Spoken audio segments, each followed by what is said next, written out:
Hello guys! Hello Pisces, Scorpio, and Cancer, water sign. Alamin natin kung anong messages, vibration, gabay, energy. Ito ay daily tarot reading, May 1, 2024, para sa inyong lahat. Water sign, Pisces, Scorpio, and Cancer. Wow, ang daming lumabas niya. Okay, so ito ay angel messages guys. Water sign, first card natin. Sa araw na ito, sinasabi ng barahan na kailangan mong mag-relax. Kailangan mong mag-spend time sa nature. Maging natural, maging totoo sa nararamdaman, be true to yourself, be true sa ibang tao. Kailangan mong mag-spend time sa mga pets or sa nature, sa dagat, sa tubig, sa bundok, or sa kung saan man na ma-prescott. Yun yung sinasabi ng barahan. Second card natin is, sinasabi ng baraha sa'yo na may paparating sa'yo ng mga offers. It's either financial or relationship offers.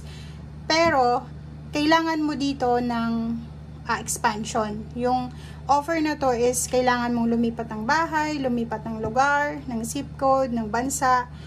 Kasi, mag-expand ka. Lalabas ka sa comfort zone mo, lalabas ka ng bansa, or lalabas ka sa kung saan ka man nasanay na.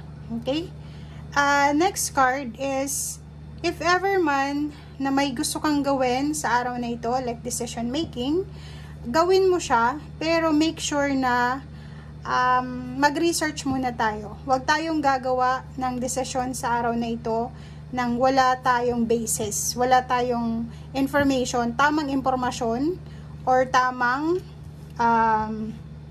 wisdom or knowledge. Next card natin dito is from Archangel Mariel. Sa araw na ito, pwede mong ma-manifest lahat ng gusto mo. Pero, in a positive way. Okay? So, wag tayong maghangad ng negative. And, dito sinasabi na trabahuhin mo kung ano yung gusto mo. Okay? Gawin mo kung ano yung nararapat. Trabahuhin mo kung ano yung minamanifest mo. Okay? This manifestation plus work plus action. Ang result niyan is positive outcome. Okay. Tingnan naman natin dito kung ano yung sagot sa'yo ng ating mga angels sa mga gusto yung mangyari sa araw na ito, or sa linggong ito, or sa mga darating pa. Don't stop, diba? So, keep moving daw. Yung sinasabi sa'yo dito, water sign, Pisces, Scorpio, and Cancer, na wag kang titigil sa kung ano man itong ginagawa mo. Diba? So, wag kang sumuko, wag kang titigil. Yun lang, gawin mo o ano yung ginagawa mo sa ngayon. In the near future, pwede ka na sigurong magpahinga muna ng konti sa mga susunod na araw, pero hindi pa muna sa araw na ito. So, ituloy mo lang kung anong ginagawa mo sa araw na ito.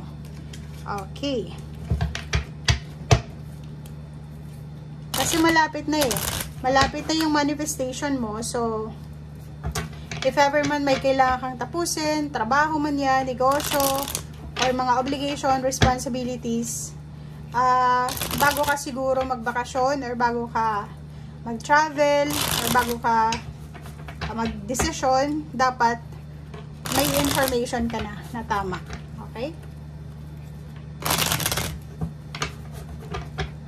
Water sign, Pisces, Scorpio, Cancer. First card natin dito, pwedeng sa araw na ito makaramdam ka ng pagod. Diba? Physical body. Pwedeng hindi ka makatulog sa gabi, mamayang gabi. So, yun yung pwedeng maging rason kung bakit hindi ka or mapapagod ka tomorrow. Pero, since tomorrow is May 1 naman, wala naman trabaho, diba? So, Labor Day. So, holiday yung lahat. So, sinasabi ng baraha, it's time to spend time sa nature. It's time to take a rest. Pero, hindi ka dapat tumigil sa kung ano itong minamanifest mo or sa kung itong pinapangarap mo. Nakikita natin dito na may mga darating na kontrata.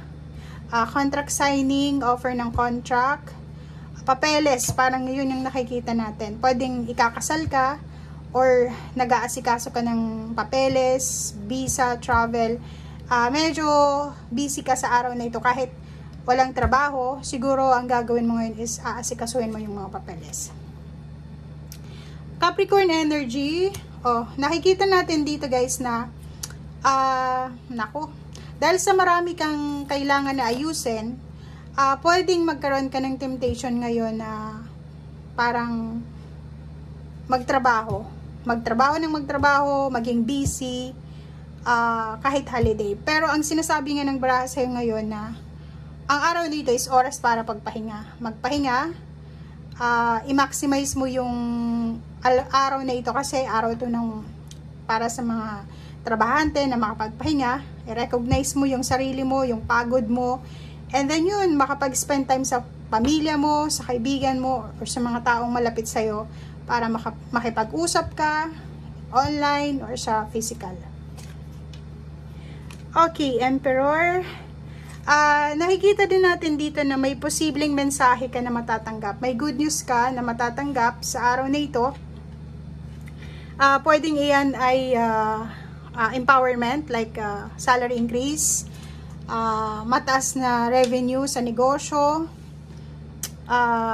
promotion, recognition, may mga awards, rewards, or kung ano man tong impormasyon. So, sa araw na ito, makakatanggap ka ng mensahe galing sa mga taong malapit sa'yo or pwedeng kakilala mo, ka-business partner, or ka-dating katrabaho, na pwedeng mag-offer sa'yo ng work or business partnership or ano pa man. Business partnership, yun na nga. So, yun, ang nakikita natin is a confirmation na pwedeng, ang dami-dami mong mga maiisip sa araw na ito na pwedeng pagkakitaan. May maiisip ka na isang paraan para kumita ka ng pera, lump sum na pera, or may mga ways dito para makapag-save ka ng pera. Okay. Restrictions. So yung iba naman sa inyo dyan, water sign, Pisces, Scorpion, Cancer, ano man itong restrictions na pinagdadaanan nyo sa buhay ngayon, emotional, financial, sinasabi ng baraha na may paraan or may maiisip ka sa araw na ito na paraan para makaalis ka dyan sa stagnation na yan or sa restrictions na yan or sa kung ano man yan na kinakatakutan mo. So, pwedeng nakikita natin dito na may iba sa inyo dyan, water sign, Pisces, Scorpion, Cancer, restricted kayo sa mga pagkain siguro. Pagkain, so kailangan yung bawasan yung pagkain nyo. Para naman yun sa inyo, 'di ba? Pangalawa, restricted kayo sa paggastos ng maraming pera kasi siguro nagtitipid kayo. Siguro restricted yung iba dahil nga kung nasa Pilipinas ka or nasa Asian countries ka, mainit ang panahon. Okay? So marami kang gustong gawin, gusto mong buksan yung negosyo mo, gusto mong mag-travel, gusto mong maglakbay, maglakwatsa, pero hindi mo magawa kasi ang dami-daming restrictions. Okay, so sa araw na ito, in general, ang focus mo ngayon is makapagpahinga, makapag-detox, water detox. Kung nasa Asian countries ka, minom ka ng maraming water, and matulog kung palagi kang puyat, and at the same time, be at peace. Okay? Peaceful lang. Umiwas ka sa mga toxicity, sa tukso ng chismis, or mga negativity sa paligid mo. Okay? Thank you guys. Bye!